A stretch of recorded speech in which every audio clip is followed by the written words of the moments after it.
Hello viewers, I'm SB and this is FutureGrind. This game is about grinding rails in the future, I guess is why they called it that. It definitely recalls Trials a little bit in some ways, but it really is just a game about grinding on rails. Here, let me show you what I'm talking about here. Let's take our bike out to this track.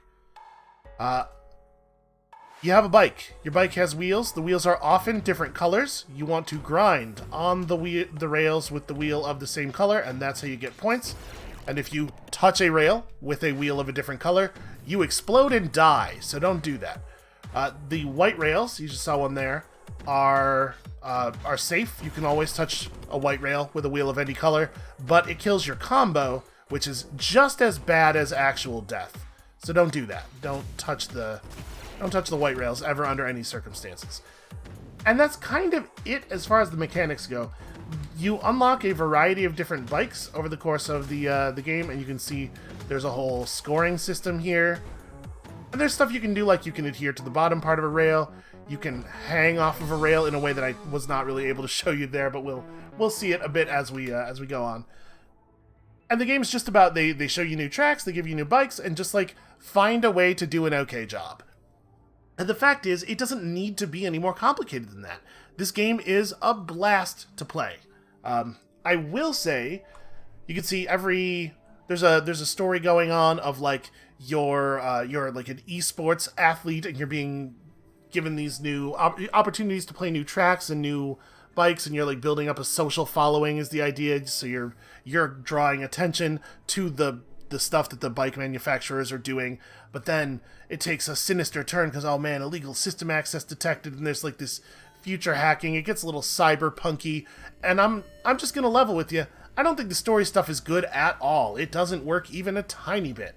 But the gameplay of the game is very, very good, so the story stuff kind of doesn't need to work. This isn't one of those games. It's like, here's another bike. Let's have a look at the Gimbal. Gimbal has two differently sized wheels, and the physics are pretty different on it because it rotates, instead of rotating around the center of the axis between the two wheels, it rotates around the big wheel. You have to treat it a little differently, but it allows you to pull off some stuff. I know I'm not showing anything here.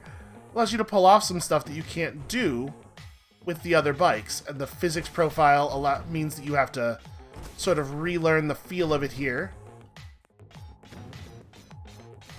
I think that one of the best things about the game is actually the way the combo scoring works. So you can see we're building up a multiplier. We're just going to do that again so I can show you what I'm talking about here.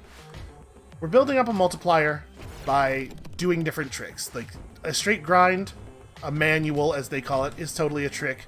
An undergrind like that, where you are adhering to the bottom of the rail, is a trick. Let me do a hang grind here. A hang grind where you're hanging...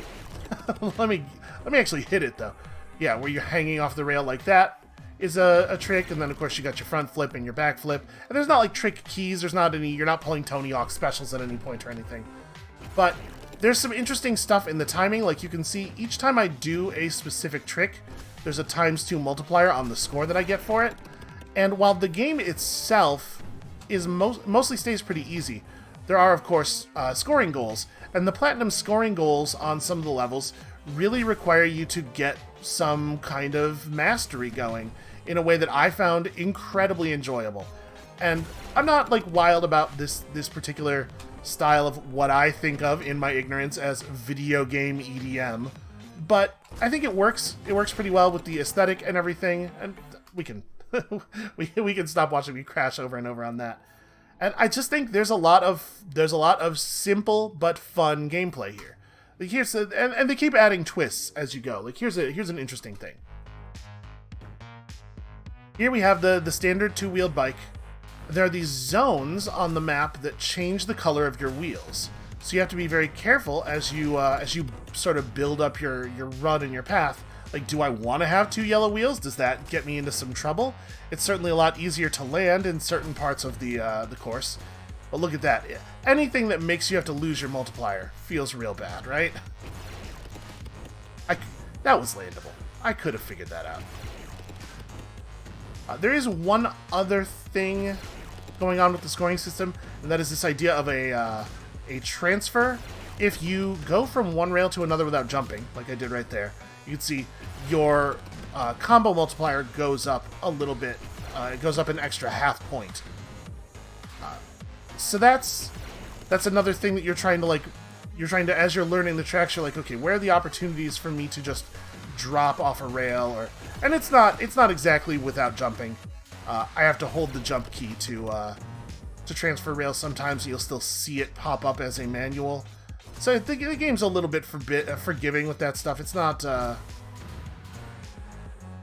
here to make you miserable. It's here to give you a really weird cyberpunk Trials kind of time. And I guess maybe it might be the case that some of the recent Trials games have been basically a cyberpunk Trials kind of time. But each time you go to a new track, they give you just like the general score attack, and then it's like, well, now let's try some other stuff. So do a golden 720 backflip. The trick is golden the first time you do it. That's when you get that extra multiplier. So our first backflip's got to be a good backflip. Like this. Cut it a little bit close there on the rotation.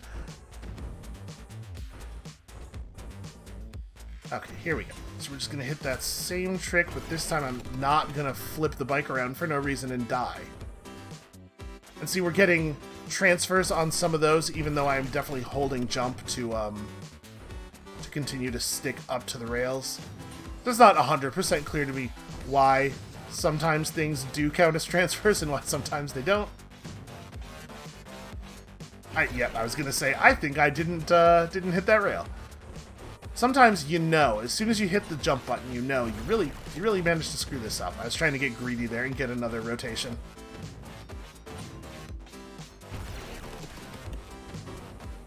Hesitation, man. Hesitation will be the death of me. I think I would have been fine on that flip if I had kept going or if I had stopped and gone back. But panicking and spending a moment just saying, oh no, what do I do, is definitely the wrong option. So you can see you have a double jump, and the game's pretty generous with how much it lets you go up. If you miss a rail, it's usually very recoverable. But I am legendarily bad at video games. I can make anything look difficult. Well, let's try this a little bit differently. Let's turn yellow here. Touch that to refresh my jump, and oh, my golden backflip was bad. That's right. Okay, here we go. Let's do this like this. Ah! Can't quite make it to the rail on the other side. Alright, I think this is a reasonable starting line. But like this was a lot of my experience with the game. It was like, well, let's try some wild stuff here. Let's figure out what a decent line is, and then try to execute on that in a way that's going to, first of all, not get me killed, but also in a way that's going to feel cool. And the game does a fantastic job of allowing you to build lines and runs that feel really good in that way.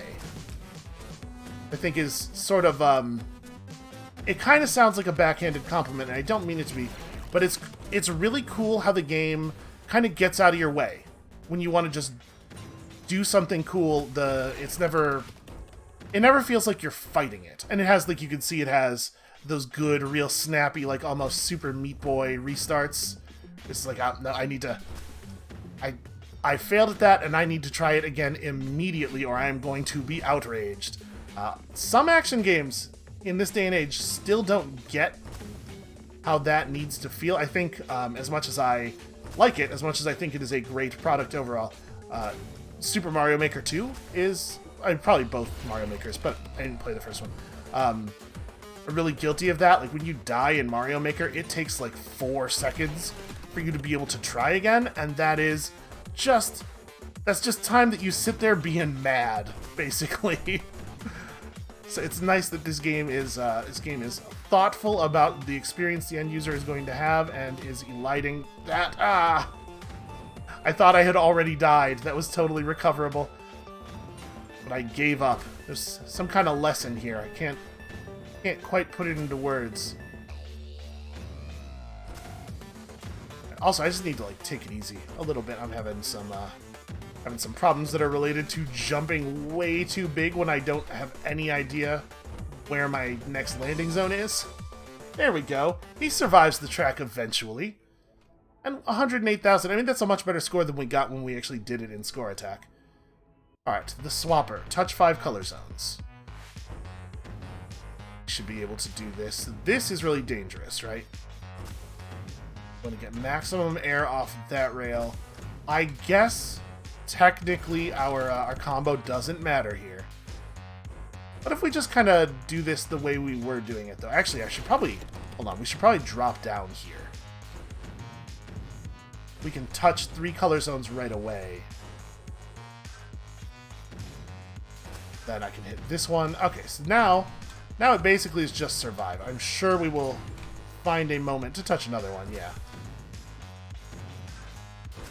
I will say that I did not mean to change my wheel there. Okay, everything's fine. I will say that I do wish that there was like a little bit more you could do trick-wise, like a modifier key in the air, or I don't know, grabs. Do bike grabs make sense? But you get it. That's pretty much it. It's going to continue to throw some new gameplay twists at you, and maybe you will enjoy the Cyberpunk hacker story more than I did. This is so video games 101 right here. Took a lot of work. You just need to keep doing the thing that they want you to do, but secretly we'll be working against them together, and I don't know, man. Listen, the gameplay's real good. That's going to be all I have to say about that. It's not a super long game, so I don't want to show too much of it. But I played through this the whole way, and I had fun with it every moment, even the moments where I was cursing out loud because I kept screwing stuff up. It always felt like it was me screwing stuff up. It was never the game's fault. Thank you all so much for watching. I hope that FutureGrind hits for some of you the way it hit for me. And we'll see you next time.